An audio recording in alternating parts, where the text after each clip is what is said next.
জাতিসংঘের অধিবেশনে যোগ দিয়েছেন আমাদের অন্তর্বর্তীকালীন সরকার প্রধান প্রফেসর ডক্টর মোহাম্মদ ইউনূস।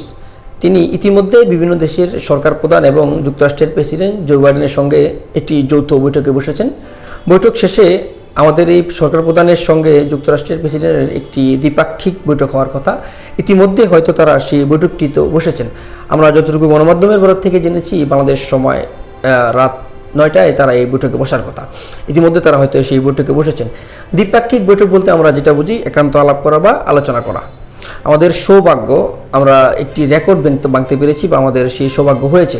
বিগত 30 বছরে আমাদের দেশের কোনো ব্যক্তি বা সরকার প্রধান যেটি করতে পারে, সেটি হচ্ছে জাতিসংঘের অধিবেশন যখন হয় তখন যুক্তরাষ্ট্রের প্রেসিডেন্টের সঙ্গে সবার একটি মিলন মেলা হয়। সেই মিলন মেলায় সবাই একটি যৌথ বৈঠকে বসেন, কিন্তু বৈঠক শেষে তিনি একান্তভাবে যে একান্ত আলাপ যেটাকে বলে দ্বিপাক্ষিক বৈঠকে তিনি বসেননি আমাদের বাংলাদেশের কোনো ব্যক্তিবর্গের সঙ্গে। এটি আমাদের এই প্রথম, যেটি ডক্টর মোহাম্মদ ইউনূস করে দেখিয়েছেন। তিনি মাত্র 1.5 মাসেই যে তার প্রথম যে অধিবেশন, সেই অধিবেশনে তিনি যুক্তরাষ্ট্রের প্রেসিডেন্টের সঙ্গে দ্বিপাক্ষিক বৈঠকে বসেছেন।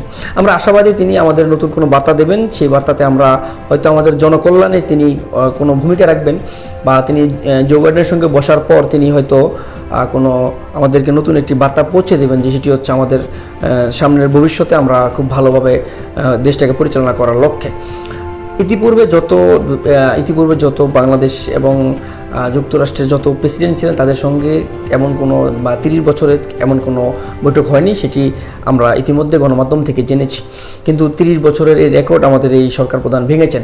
আমাদের এই সরকার প্রধানের সঙ্গে কিছু ছবি সামাজিক যোগাযোগ মাধ্যমে আমরা দেখেছি। হাস্যোজ্জ্বল চেহারায় তারা কথাবার্তা বলছেন, জো বাইডেন এবং আমাদের এই অন্তর্বর্তীকালীন সরকার প্রধান ডক্টর মোহাম্মদ ইউনূস। তাদের এমন ছবিতে আমরা অনেকটা আশাবাদী যে তাদের এমন হাস্যোজ্জ্বল চেহারাতে আমরা হয়তো ভাবতে পারি আমাদের এই দ্বিপাক্ষিক বৈঠকে তিনি আমাদেরকে নতুন কোনো রেজাল্ট দেখাবে বা নতুন কোনো কথা শোনাবে, যেটি হচ্ছে আমাদের জনকল্যাণে কাজ হবে। আমাদের এই সরকার প্রধানের সঙ্গে আমাদের কানেক্টিভিটি হয়তো কম, কিন্তু তিনি তার যে মেধা যোগ্যতা বা তিনি তার যে মর্যাদা, তা আমরা ইতিপূর্বে তাকে দিতে পারিনি। তাকে আমরা অবমূল্যায়ন করেছিলাম, কিন্তু আমাদের দুর্ভাগ্য ছিল সেটি। এখন আমরা তার এই সৌভাগ্য, আমরা এমন একজন সরকার প্রধান পেয়েছি যিনি কিনা বিশ্বমাপের নেতা, যাকে বিশ্বব্যাপী মর্যাদা তার রয়েছে। আমাদের এই সরকার প্রধানের সঙ্গে জো বাইডেন যে ভূমিকায় কথাবার্তা বলছেন বা যেভাবে দ্বিপাক্ষিক বৈঠকে বসেছেন, এই বৈঠকটা ছিল একটি রেকর্ড ভাঙার বৈঠক। আমাদের এই সরকার প্রধান সেটি করে দেখিয়েছেন।